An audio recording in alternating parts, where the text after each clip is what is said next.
Picture this. You're the heir to the most powerful empire in European history, ruling over 50 million people across a dozen nations. Your family has worn crowns for 650 years, survived countless wars, and your ancestors once controlled half the known world. Then, in just 4 years, it all crumbles to dust. This isn't fiction. This is the true story of how the Habsburg dynasty, Europe's longest-reigning royal family, fell from absolute power to complete extinction in one of history's most dramatic collapses. And the secrets behind their downfall will shock you. Before we dive into this incredible tale, make sure you subscribe to our channel and hit that notification bell. We're uncovering the hidden truths behind history's greatest mysteries, and you won't want to miss what's coming next. The Habsburg story begins like a fairy tale, but ends like a Greek tragedy. For 6.5 centuries, this Austrian family didn't just rule, they dominated. At their peak, they controlled Austria, Hungary, Bohemia, Croatia, parts of Italy, and vast territories across the globe. Their motto was, "Let others wage wars. You, happy Austria, marry." And marry, they did. Through strategic marriages, they accumulated more power than any family in human history. Charles V, a Habsburg, once famously said, "The sun never set on his empire." But here's what they don't tell you in history books. The very strategy that made them powerful also planted the seeds of their destruction. The year was 1914. Archduke Franz Ferdinand, heir to the Austro-Hungarian throne, stepped into his car in Sarajevo. He had no idea he was about to trigger the bloodiest conflict in human history. A single bullet from Gavrilo Princip's gun didn't just kill the Archduke, it murdered an entire dynasty. But the assassination was merely the spark. The real fire had been burning for decades. Let me paint you a picture of what the Habsburg Empire looked like in its final years. Imagine trying to hold together a massive puzzle where every piece speaks a different language, follows different customs, and wants to break away.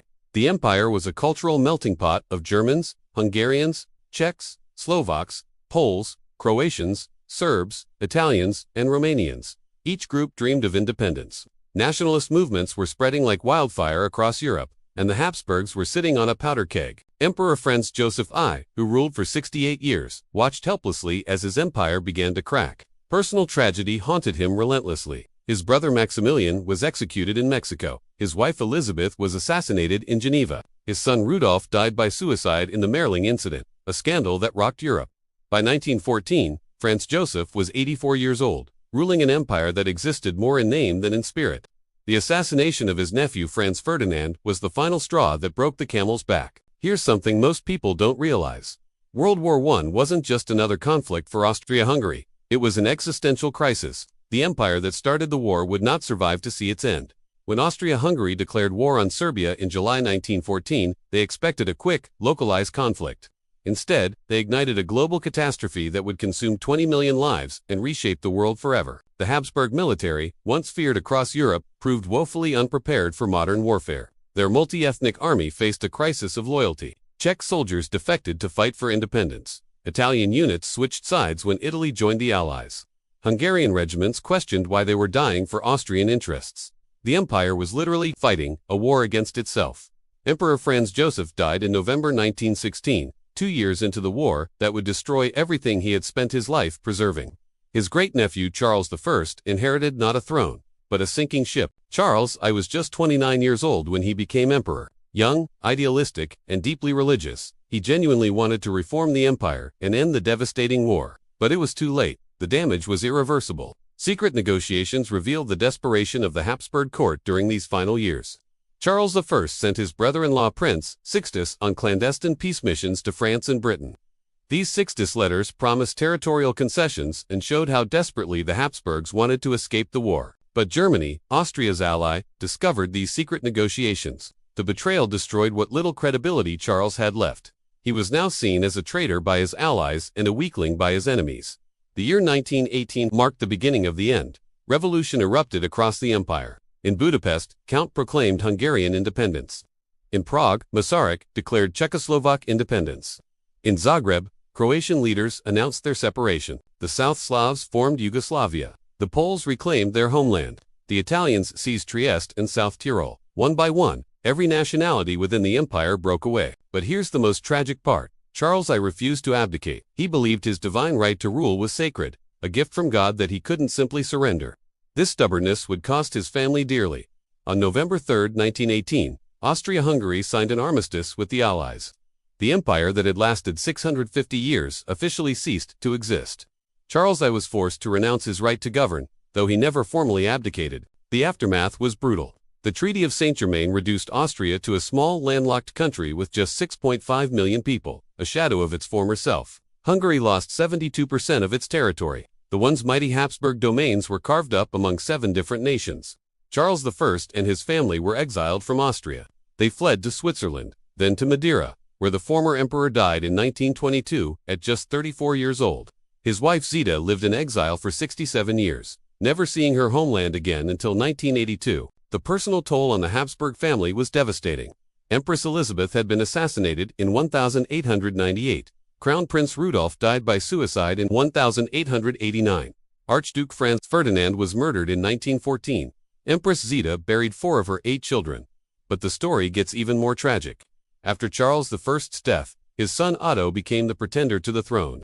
For 90 years, Otto carried the title of the last crown prince of Austria-Hungary, living in exile while his family's empire existed only in memory. Recent DNA studies have revealed another dark secret of Habsburg rule: the devastating effects of royal inbreeding. For centuries, Habsburgs married their own relatives to keep power within the family. By the end, they were suffering from severe genetic disorders. The famous Habsburg jaw, a protruding lower jaw, became so pronounced in the final generations that some family members could barely eat or speak properly. Charles II of Spain, the last Habsburg king of Spain, was so inbred that he was likely sterile and mentally disabled. This genetic decline mirrors the dynasty's political collapse. Just as their bodies were weakened by centuries of inbreeding, their empire was weakened by centuries of suppressing nationalist aspirations and resisting democratic reforms. Statistical analysis shows the stunning scope of Habsburg decline. In 1914, they ruled 676,615 square kilometers with 52 million subjects. By 1919, Austria controlled just 83,879 square kilometers with 6.4 million people, a loss of 88% of their territory and 87% of their population. The economic devastation was equally catastrophic. Hyperinflation destroyed the Austrian crown. In 1922, $1 was worth 83,600 Austrian crowns. The middle class was wiped out. Aristocratic families who had been wealthy for centuries lost everything overnight. But here's what fascinates historians. The Habsburgs never really accepted their defeat. Even today, Habsburg descendants maintain claims to their lost thrones. Karl von Habsburg, great-grandson of the last emperor, served in the European Parliament and continues to use imperial titles. The psychological impact of the Habsburg collapse extended far beyond Austria. The fall of such an ancient dynasty shocked the world and contributed to the instability that would eventually lead to World War II. Adolf Hitler himself was Austrian and grew up witnessing the empire's humiliation. Many historians argue that Hitler's obsession with creating a greater German Reich was partly motivated by a desire to restore Germanic power in Central Europe, to recreate what the Habsburgs had lost. The Habsburg legacy raises profound questions about power, legitimacy, and the nature of empire itself. How does a family that ruled for 650 years simply disappear from history? What happens when divine right meets democratic revolution? Modern research reveals that the Habsburgs actually tried to adapt in their final decades. Charles I proposed transforming the empire into a federal state that would give autonomy to different ethnic groups. These reforms might have saved the dynasty if implemented earlier. But timing in history is everything. By 1918, it was too late for gradual reform.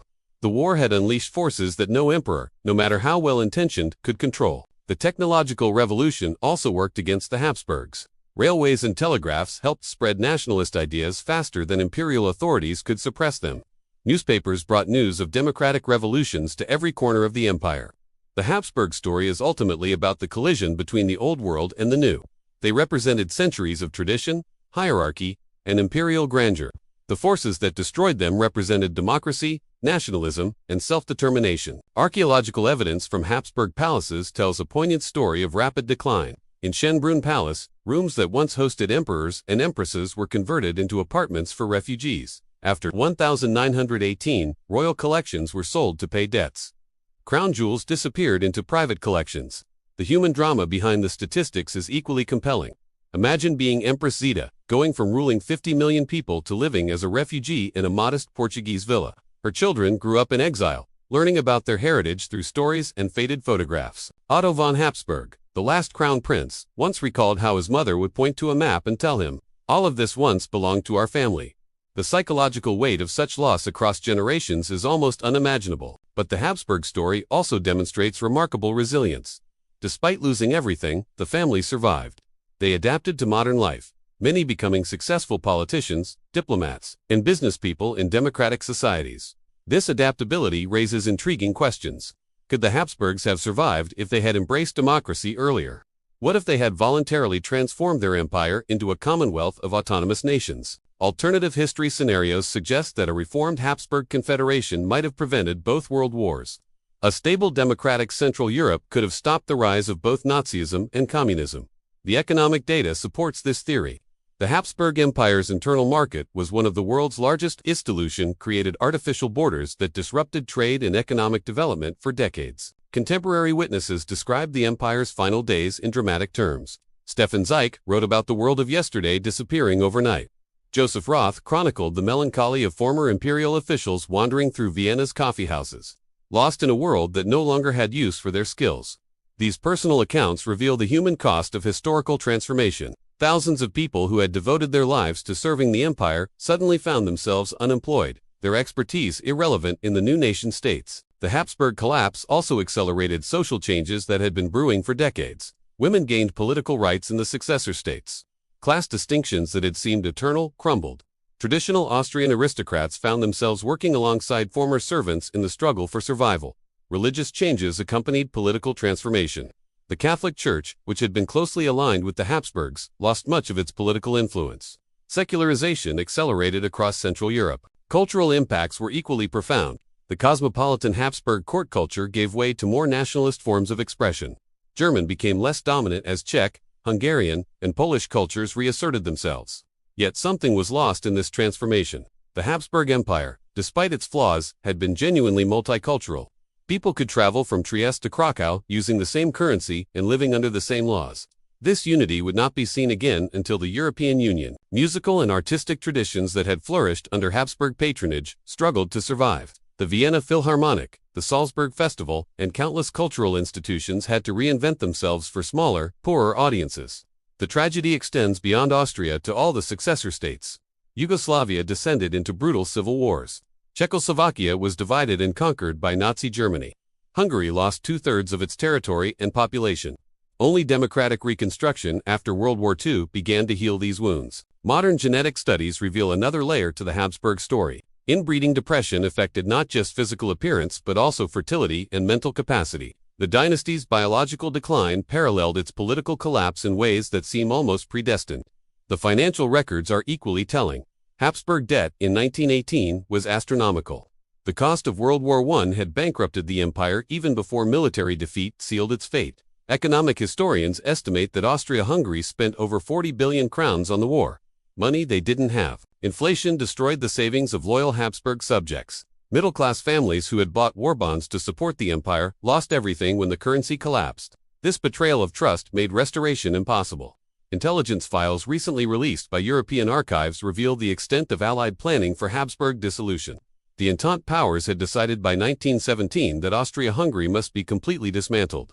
No negotiated peace could have saved the empire. These documents show how thoroughly the Habsburgs were outmaneuvered diplomatically. While Charles I was sending secret peace feelers, the Allies were already promising Habsburg territories to Italy, Romania, and the emerging Slavic states. The propaganda war also worked against the Habsburgs. Allied newspapers portrayed them as backward tyrants, suppressing democratic aspirations. The reality was more complex, but public opinion had turned decisively against imperial rule. American President Woodrow Wilson's 14 points explicitly supported self-determination for the peoples of Austria-Hungary. This international legitimization of Habsburg dissolution made restoration virtually impossible. What lessons can we draw from this incredible story? The Habsburg collapse demonstrates how quickly, seemingly permanent institutions can disappear. No dynasty, no matter how ancient or powerful, is immune to historical forces. The failure to adapt to changing times proved fatal. The Habsburgs clung to absolute monarchy while the world was embracing democracy. They maintained a multi-ethnic empire while nationalism was reshaping Europe. Yet their story also shows the importance of timing in history. Earlier reforms might have created a democratic Habsburg federation. Later attempts at adaptation came too late to prevent catastrophe. The personal dimension remains the most compelling aspect. These were real people, emperors and empresses, princes and princesses, who saw their world disappear. Their private letters reveal genuine anguish at the dissolution of everything they held sacred. Charles I's final words were reportedly, "I must suffer so that my peoples can come together again." This martyrdom complex reflected the Habsburg belief in their divine mission, even as that mission ended in failure. The exile years were particularly painful. Zita lived to see the Cold War divide her former empire between NATO and the Warsaw Pact. Her children grew up as Kurticides, former royals in an age of democracy. But the story doesn't end with defeat. Habsburg descendants have found new roles in modern Europe. They've become advocates for European integration, seeing the EU as fulfilling their ancestors' dream of Central European unity. Karl von Habsburg, the current head of the family, has said that European integration represents the positive aspects of the old empire: diversity, tolerance, and cooperation, without the negative aspects of authoritarianism and inequality.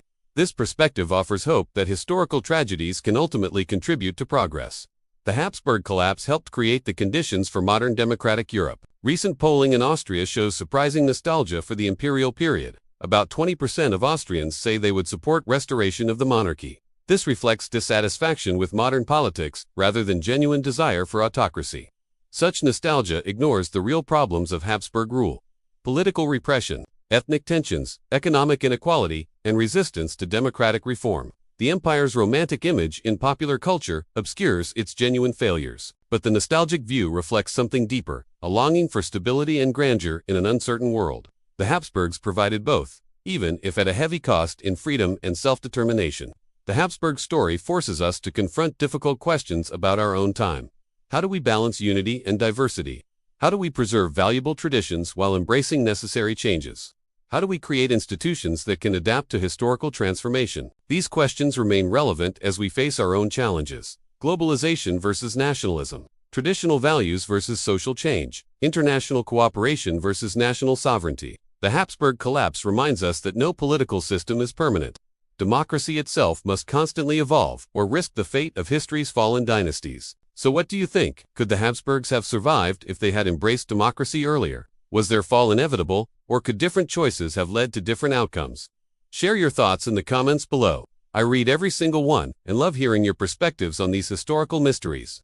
And if you found this story as fascinating as I did, make sure you're subscribed to our channel. We're constantly uncovering the hidden truths behind history's greatest rises and falls.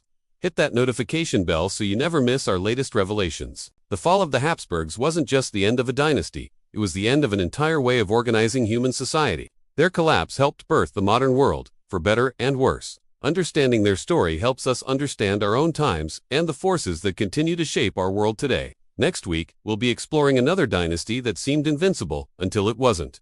You won't believe how quickly power can slip away when the right circumstances align. Until then, keep questioning, keep learning, and keep uncovering the secrets that history tried to hide.